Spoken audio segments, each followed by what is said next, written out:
Hundreds of men now say they were abused by University of Michigan team physician Robert Anderson, and they fault the school for failing to stop him sooner. Well, tonight the university says it wants to bypass the courts and reach a settlement with those Anderson abused. But first, other victims are breaking their silence and speaking to 7 investigator Ross Jones about their experience. While it may seem odd, so many years later, this is a real important reckoning. Perhaps the biggest points of pride at the University of Michigan, its football program and its med school. Today, both have been tarnished because of the deeds of one doctor and all those who failed to stop him. I think it was hideous. It was a complete abject failure. In my view, it's really institutional malpractice.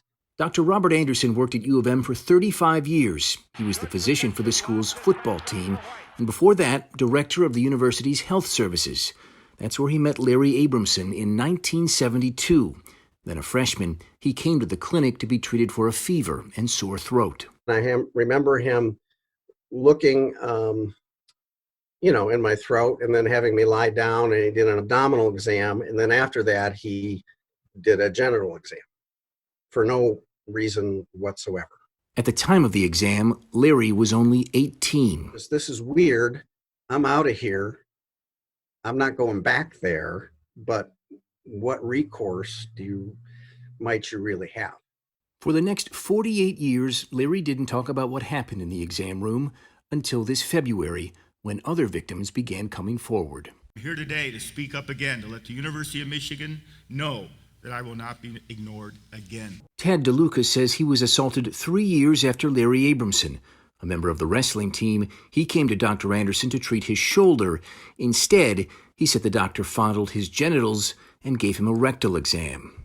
Later that year, DeLuca says he wrote then-athletic director Don Canham a letter detailing Anderson's abuse. He never got a response. Anderson continued to work at U of M until 2003 and died in 2008. Today, more than 300 men and several women say he abused them too. We are going to focus on having our student athletes compete in the classroom. In the summer of 2018, while the Larry Nassar scandal was at its peak at Michigan State, DeLuca wrote a letter to U of M athletic director Ward Manuel. The letter was passed on to U of M's police department, but the school never said anything publicly until they learned the story was about to be public in a local newspaper. Only then did they ask other victims to come forward. In my opinion, the current administration has failed their students, alumni, and the public. Attorney Parker Steiner represents Larry Abramson and nearly 100 others who say Anderson assaulted them. They want to protect their medical school. They want to protect their athletic department, the individuals within their athletic department, all the way up to the president of the university. They didn't want to sully the reputation, and they probably didn't want to feel like they were similar to the sister institution in East Lansing. After graduating from U of M, Larry Abramson became a physician himself. He lives in Albuquerque today and says he wants his alma mater to be held accountable for the abuse they failed to stop.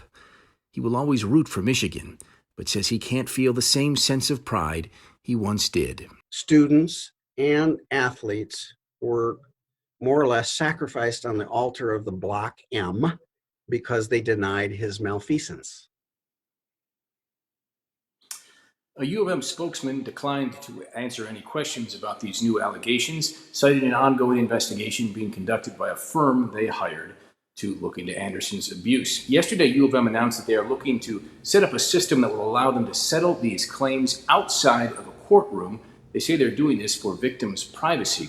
Some attorneys are concerned U of M is really doing this to keep ugly details out of the public realm. We're in Detroit tonight. I'm Ross Jones, 7 Action News. Ross, thank you.